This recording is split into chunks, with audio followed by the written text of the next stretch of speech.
I sent my daughter to spend her summer holiday at my mother-in-law's house, thinking she'd be loved and spoiled. Instead, my wife and mother-in-law forced her to wake up before dawn, cook every meal, clean the entire house, and called it teaching her responsibility. When my daughter finally told me the truth, I confronted them, but their response made my blood boil. But before I begin, please like and subscribe to the channel. And we'd love to hear which part of the world are you joining us from. Let us know. Now let's dive into today's story. Garrett Mercer had spent his whole life learning how things break. It was the one skill that set him apart, and in the end, it was the thing that saved his daughter. He just didn't know that yet. Not on the bright June morning when he made the worst decision of his life, while believing it was a kind one. People kept telling him that Sadie was lucky to have him. They had it backward, and he knew it. He was the lucky one. He had learned, in the hardest way a man can learn, exactly how fast luck can be taken away. He built bridges for a living, not the small kind. The real kind, steel and concrete thrown across wide rivers. The kind that had to hold 10,000 strangers a day and never fail even once. He was good at it, and he was good at it for a strange reason. He could look at a fresh steel beam, clean and strong and perfect, and see the crack it did not have yet. He could feel where the weight would gather over the years, where the water would work in, where the quiet failure would begin long before anyone else saw a thing. That habit had built his whole career.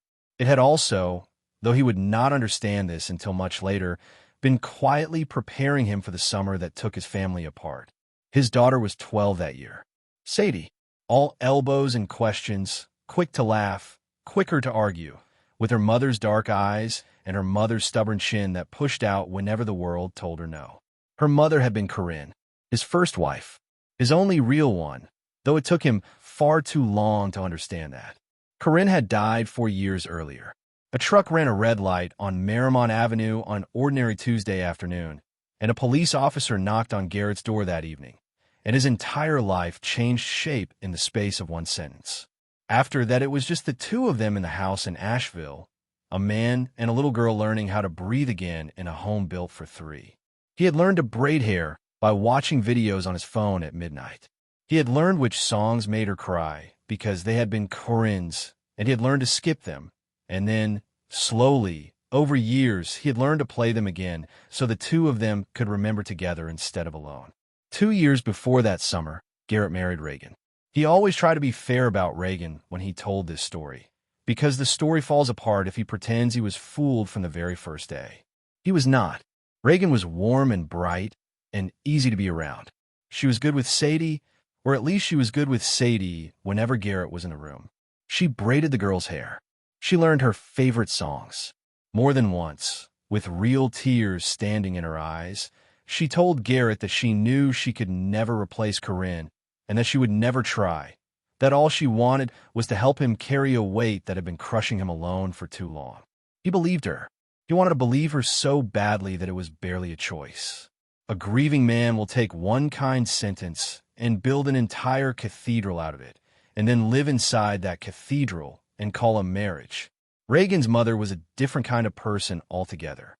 Her name was Loretta Voss, and she ran her family the way a hard old queen runs a small and frightened country, from a weathered farmhouse tucked up in the Blue Ridge Mountains, in a place called Copper Hollow. Loretta had a voice like a screen door and a memory like a ledger, and she never once forgot who owed her what. There's one more thing that has to be said about that farmhouse up on Copper Hollow, though Garrett himself had nearly forgotten it by the time it mattered. It comes later, but hold on to it because in the end, everything comes back to that house and to the piece of paper with Garrett's name on it. The trouble started with a job he could not bring himself to turn down. It was a bridge replacement over the Tennessee River, 3 states away, a full summer of work from the middle of June to the end of August. The money was good, but it was more than money. It was the kind of project that decides a career the kind of man remembers on his last day of work 40 years on.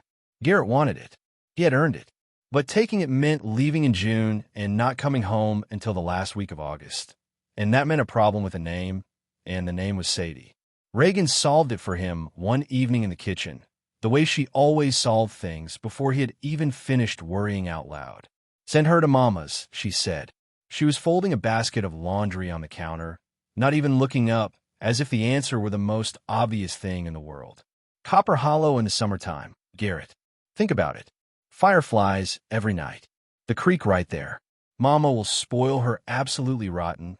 You know she will. That's a whole lot better than you two eating takeout in front of the television for 3 months while you feel guilty about being at work. You be up there too? He asked. Part of the time, sure. I'll go up and help Mama, come back down from my own work, go back up. Between the two of us, that child will have the best summer of her entire life. She finally turned and looked at him then, and her face softened into something that looked exactly like love. Let me do this for you. For once, let me carry something instead of you carrying all of it. Please. He felt the knot in his chest loosen. That was Reagan's gift, the thing she was better at than anyone he had ever met. She always found the one exact sentence that untied whatever was tight inside him. He told himself that Sadie needed a real summer, a kid's summer, not 3 months of missing her father in an empty house. He told himself that family was family, that mountains and fireflies and a doting grandmother were a gift, not a risk. He was a man who could see the crack in a steel beam from across a river. He looked straight at this one and saw nothing at all, because he wanted to see nothing. The morning he drove Sadie up to Copper Hollow, she was quiet in the passenger seat of his truck, watching the mountains rise up and close in around the narrow road, green and steep and endless. You'll call me every day? She asked.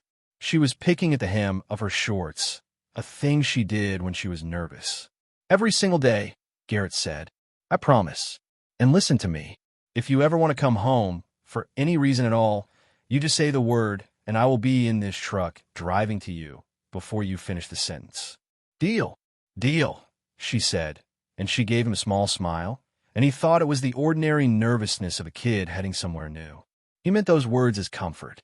He did not know he was making a promise he would one day have to keep in a way he could never have imagined. Loretta was waiting on the porch when they pulled into the gravel yard. She came down the steps with her arms already spread wide, all honey and welcome. There's my mountain girl, she called, and she folded Sadie into a hug against her apron. And over the top of the child's head, just for one single second, Loretta's eyes lifted and found Garrett's, and everything warm drained out of them. It was fast, less than a breath, a flat, cool look like a door swinging quietly shut in a far-off room. Then the warmth flooded back into her face, and she was laughing and fussing over Sadie's hair. And Garrett told himself he had imagined the whole thing. Tired eyes, a long drive, a trick of the mountain light. He hugged his daughter too long in that gravel yard. He could feel her small shoulder blades under his hands. Then he got in his truck, and he drove 3 states away to build a bridge over a wide river, and he left his only child in that house. For the first couple of weeks, the phone calls were fine, and then, slowly, they were not. Sadie began to answer late, out of breath, as if she had run from somewhere far in the house to reach the phone before it stopped ringing. Her eyes started flicking off to the side before she answered even the simplest question, a quick glance at something or someone just out of the frame. Her hair was always pulled back tight now, and there were shadows forming under her eyes, the kind of shadows that fresh mountain air and long summer days are supposed to erase, not create. You sleeping okay up there, bub? Garrett asked one night, lying on a hard motel bed with the air conditioner rattling. Yeah, a pause. That glance to the side. Just been waking up early. Birds and stuff. Grandma treating you good? Yeah. Another glance. Her voice had gone careful, flat, like a person choosing each word off a shelf. It's good. Then one evening she shifted the phone in her hand, and for just a moment the camera caught her fingers and Garrett's whole body went cold. His daughter was 12 years old, and her knuckles were red and raw and cracked, the skin split at the joints, the hands of a woman who had scrubbed floors on her knees for 30 years. Sadie, he said slowly, what happened to your hands? Before she could answer, Reagan's face slid smoothly into the frame, close and bright and smiling. Oh, that's nothing. She's been helping me out in the garden, haven't you, sweetheart? Getting those hands good and dirty. It's wonderful for her, Garrett, honestly. She's learning so much up here, you'd be amazed. The words came fast and easy, one after another, leaving no gap to step into. Okay, say goodnight now. Sadie, it's getting late, and Mama likes an early start. Good night, Daddy, Sadie said. And it was the way she said it that stayed with him, long after the screen went black. Small, careful, like the two words cost her something she could not afford to spend. Garrett lay awake in that rattling motel room, 3 states from his daughter, and he did the one thing he had always done best. He thought about the crack that no one could see yet. And for the first time in a very long time, lying there in the dark, he let himself feel afraid. He finished a bridge on a Thursday, signed the last of the paperwork by noon, and drove 11 hours straight through to Copper Hollow without telling a single soul he was coming early. He came up the mountain road just before evening. Sadie was in the side yard, hanging laundry on a line strung between 2 trees, a heavy basket balanced on one hip. She was moving in a way that stopped his heart before he even understood what he was seeing. She moved slowly and carefully with the tight, measured economy of a person who has learned the hard way not to waste a single step, not to make a single unnecessary sound. She had lost weight, real weight. Her collarbones stood out sharp above the neck of her shirt, and her arms looked thin. Then she turned and saw his truck, and she froze completely. For one terrible second, his daughter did not look happy to see him. She looked afraid. He watched her face do a quick, awful calculation, the math of a child trying to figure out whether she was allowed to stop what she was doing, whether putting down the basket would get her in trouble. That look, that half a second of fear on his own daughter's face, was something Garrett would carry for the rest of his life. And then the fear broke, and she dropped the basket in the grass and ran. She hit him at full speed, hard enough that he rocked back on his heels, and she buried her face in his shirt and shook, her whole small body trembling against him. Hey, I've got you. He wrapped both arms around her and held on. I've got you, Bug. I'm right here. What is it? Talk to me. I want to go home. The words came out muffled against his chest, barely a whisper. Please, Daddy. Please just take me home right now. Don't tell them. Please don't tell them. Just take me home. He did not ask another question. He put her straight into the truck. He walked to the porch, got her bag, and carried it back. And when Loretta came out through the screen door with her arms already lifting into the opening shape of a hug, her mouth already forming a warm greeting, Garrett cut her off with a flat, easy voice that surprised even him. We've got a family thing come up, he said. I'll give you a call. He did not wait for her answer. He got in the truck and drove his daughter down off that mountain before either woman had the chance to arrange her face into whatever expression she thought would work on him. 10 miles down, at a gravel pull-off where the whole green valley opened up below them in the last of the light, he stopped the truck. He turned in his seat, and he waited, quiet, while Sadie found the words. They made me the maid, she finally said. She stared straight ahead through the windshield, her cracked hands twisted together in her lap. Every single day, Grandma woke me up at 5 in the morning, before the sun even came up. I had to make breakfast for everybody. Then I cleaned the whole house. The whole house, Daddy, all 3 floors, every day. I did all the dishes and all the laundry, and I cooked lunch, and I cooked dinner too. Her voice wavered. And then Aunt Tessa came and stayed for weeks, and she brought Brooklyn, and I had to wait on them too. Brooklyn's 14. She watched TV all day long, and I had to bring her snacks and clean up after her. Garrett kept his voice level. It was the hardest thing he had ever done, keeping that voice level. Did they hurt you, Sadie? I need you to tell me the truth.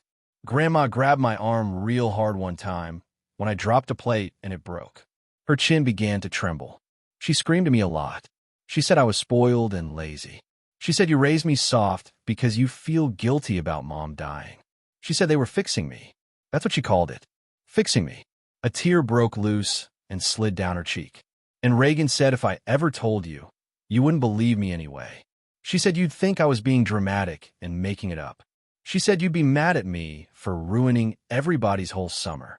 That was the moment the cold came into Garrett Mercer, and he remembered it ever after with perfect clarity. It did not come as heat, or as a shout, or as the urge to hit something.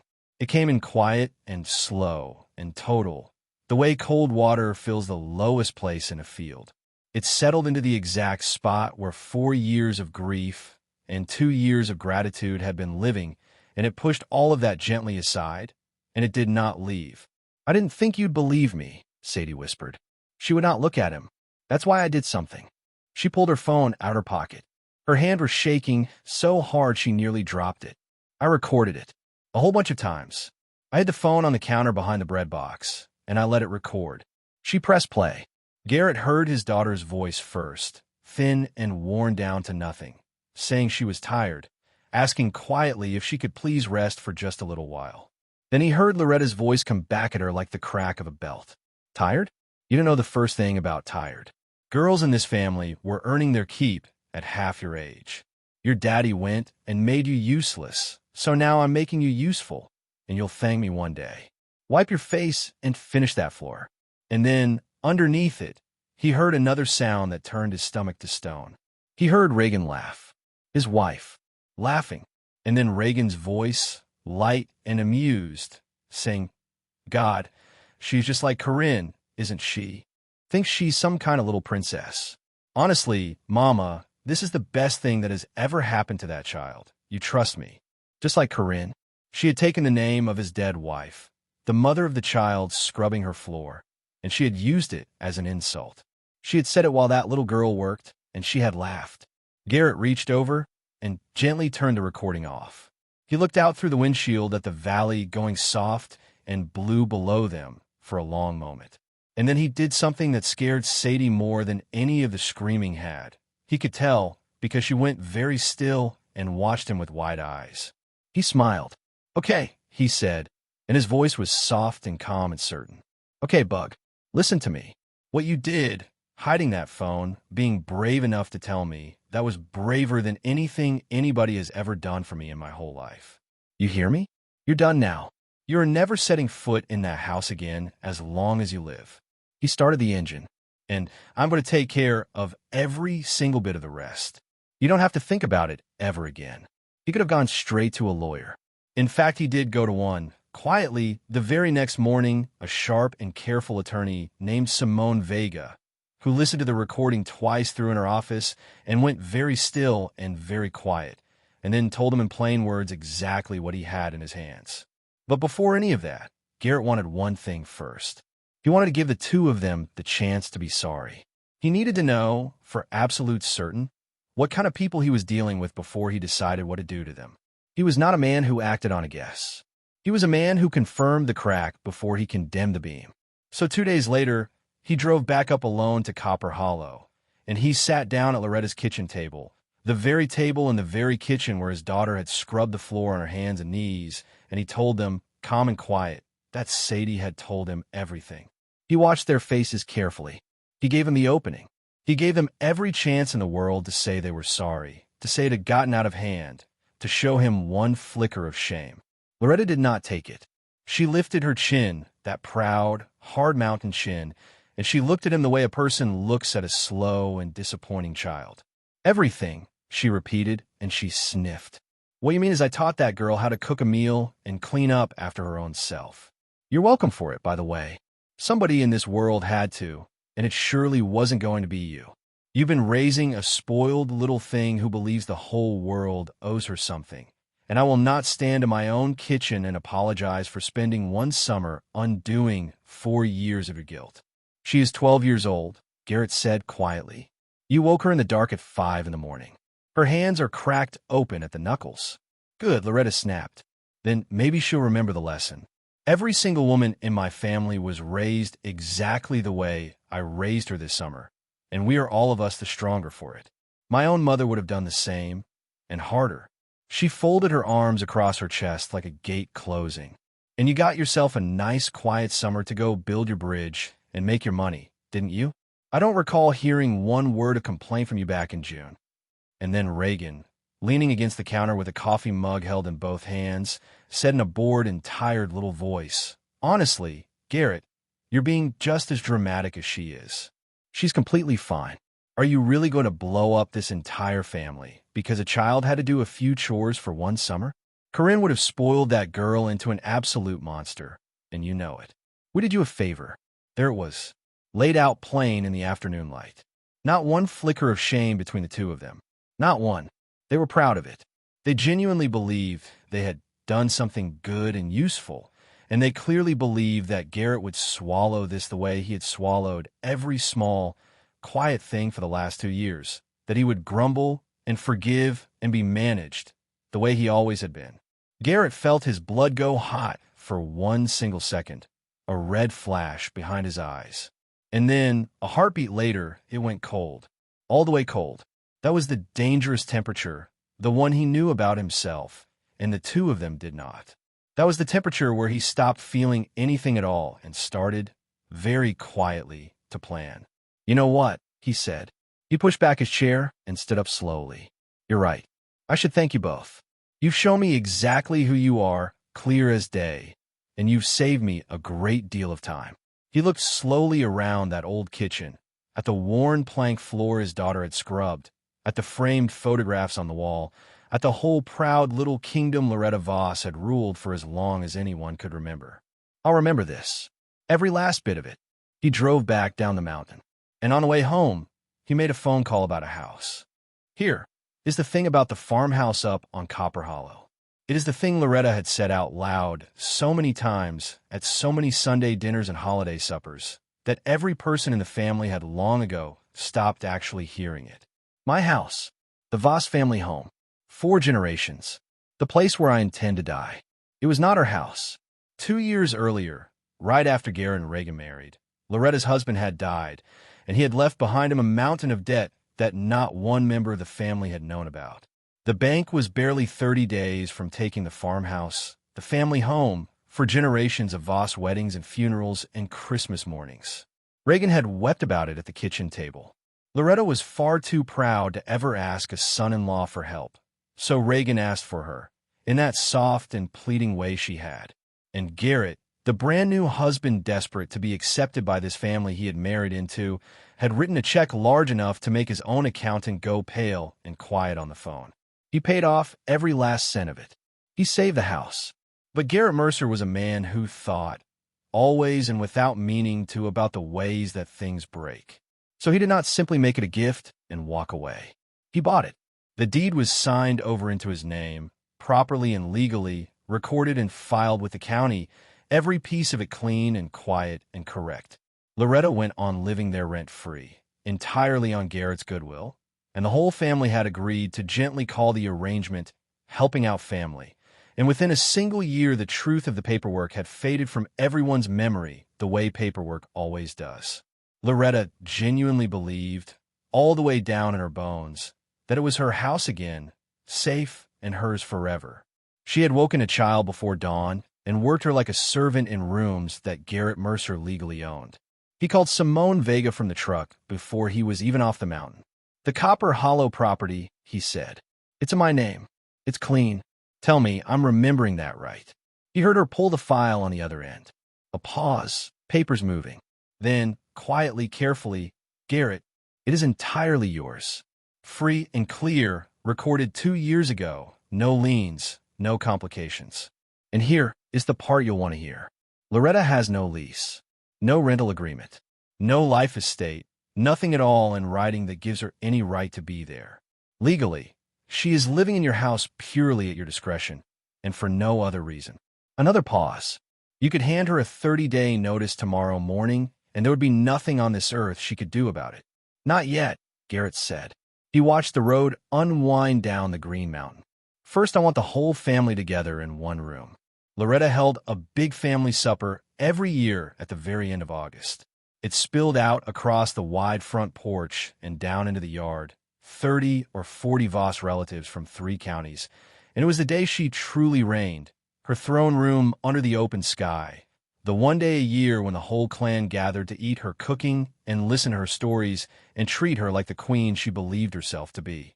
She fully expected Garrett to slink quietly away after their little disagreement in the kitchen, to lick his wounds, and eventually come crawling back the way people always did. Instead, Garrett called her a week before the supper and told her, in a warm and easy voice, that he and Sadie would love to come. To clear the air, he said, to put the ugliness behind them and be a family again. Loretta was so deeply pleased to have one, so certain that her will had bent him the way it bent everyone, that she never once thought to question it. Garrett brought Sadie.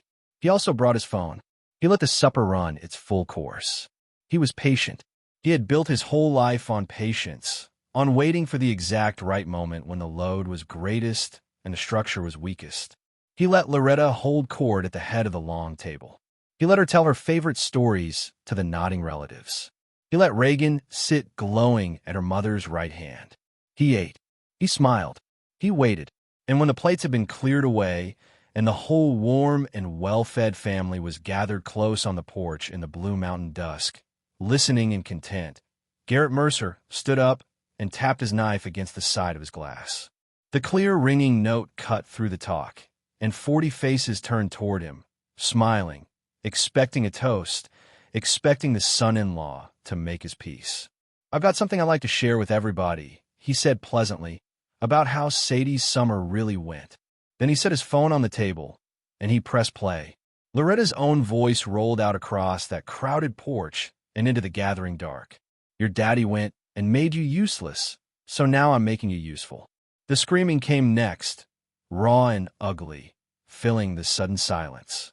And then, unmistakable, Reagan's light laugh and Reagan's voice. "She's just like Corinne. Thinks she's some kind of little princess." 40 relatives sat frozen in a silence, so complete that the only sound left was the creek running down in the hollow and the first crickets starting up in the grass. Aunt Tessa's face drained of all its color. An old uncle at the end of the table slowly set down the fork he'd been holding. In Loretta Voss's name, the reputation she had spent 70 hard years building, the respect and the fear of this entire family that was the only true wealth she had ever cared about owning, cracked straight down the middle, right there in front of every soul who mattered to her. And unlike a beam, it would never be repaired. "Garrett," Loretta breathed. Her voice had gone thin and shaking. "How dare you? How dare you bring that filth into my house?" "See, that's the thing," Garrett said, and his voice carried easy and level across the stunned porch. "It isn't your house, Loretta. It never has been. Not since your husband passed and left you buried in debt. And the bank came for this place. And I paid off every cent and took the deed in my own name to save it for you." He looked at her steadily, and he let her see all the way down into the cold place where his grief used to be. "This is my house. I have simply been letting you live in it, out of kindness this whole time. And you used that kindness to wake my 12-year-old daughter before dawn and work her like a servant on floors that belonged to me." He straightened. "So you have 30 days. My attorney will bring the paperwork by on Monday morning." People always ask Garrett, when he tells this story, whether he felt any guilt at all, putting an old woman out of the only home she had, whether some soft thing rose up in him at the last second and made his hand shake. It did not. He gave Loretta Voss exactly what she had given his daughter, which was consequence with no mercy folded into it, and he made certain that every single piece of it held. Loretta had her 30 days, and she spent all 30 of them fighting, and she lost every hour of that fight because there was truly nothing to fight. The deed had Garrett's name on it, and it always had. She left Copper Hollow in the back seat of her sister's car on a gray morning, and the wide family that had honored and feared her for a lifetime now knew, every last one of them, precisely what she had done to a child, because they had heard it spoken in her own hard voice. A woman like Loretta cannot survive the loss of the one thing she was ever truly rich in, and the one thing she was rich in was other people's respect. Her throne was gone, and the cruel truth of it was that she had knocked it over herself, with her own hands, with her own words on a hidden phone. Reagan came apart the moment the money stopped making sense to her. Simone had the divorce filed within the week. Every soft comfort that Reagan loved, the house in Asheville, the easy life, the credit cards that never once got declined, all of it ran entirely on Garrett's income, and on a prenup she had signed 2 years earlier without ever bothering to read it, laughing, certain it was only a formality that would never matter. It mattered now. She walked away from the marriage with what she had brought into it, which was very nearly nothing, and she walked away into a family that now blamed her for the loss of their home, because it had been her cruelty caught on that recording that cost the Voss family the roof over Loretta's head. Reagan had wanted to break a small girl to make her own comfortable life a little more comfortable. Instead, she had broken her own life clean in half. She called Garrett once, a few weeks after, crying down the line, asking how he could throw away 2 whole years, asking what had happened to their family. "You laughed," Garrett said. He was standing in his own kitchen when he said it, the phone against his ear, the evening coming down soft over the city. "You listened to a 12-year-old girl beg to lie down and rest, and you laughed at her, and then you used her dead mother's name to do it. There is no colder thing in this entire story than that one thing you did. I'm not the cruel one here, Reagan. I'm just a man who finally stopped pretending he couldn't see you." He took the phone from his ear and ended the call. He never spoke to her again, and not once did he wish he had. He did not keep the house on Copper Hollow. He found that he could not stand the thought of it, could not stand to picture the rooms where it had happened. But he did not sell it for money either, and that surprised the few people who knew the whole story. There was a family from Sadie's school who had lost everything in a house fire that spring, a mother and 3 young children who had been sleeping on cots in the basement of a church for months while the insurance fought them over pennies. Garrett gave them the house on Copper Hollow. The deed, the land, all of it, free and clear, signed over the same clean and quiet way it had once come to him. The mother stood on that front porch and cried so hard she could not speak, and it was Sadie herself who pressed the keys into the woman's shaking hand. Garrett had wanted his daughter to see it happen with her own eyes. He had wanted her to learn, standing in that same yard where she had once been so afraid, what a house is actually for. It is a year later now. Sadie is 13, and she laughs again, the loud and easy and unguarded kind of laugh, the kind that used to fill the house when Corinne was alive and that Garrett had feared, in the worst of it, he might never hear again. Her hands healed months ago. She still does not love waking up early, and Garrett has made a quiet promise to himself that he will never once make her. Last week, out of nowhere, she asked if the 2 of them could bake her mother's blueberry cake. Corinne's recipe, the one written in Corinne's own slanted handwriting on a card that Garrett had kept in a drawer for 4 years and never had the heart to take out. They made it together in their own kitchen that evening, flour dusted across the counter and across both of their faces, music playing, the 2 of them laughing at how badly the first one came out. Sadie chose to cook in her own home because she wanted to for a person she loved. She took the kitchen back on her own terms, the very thing they had tried to break her with, and she made it hers again.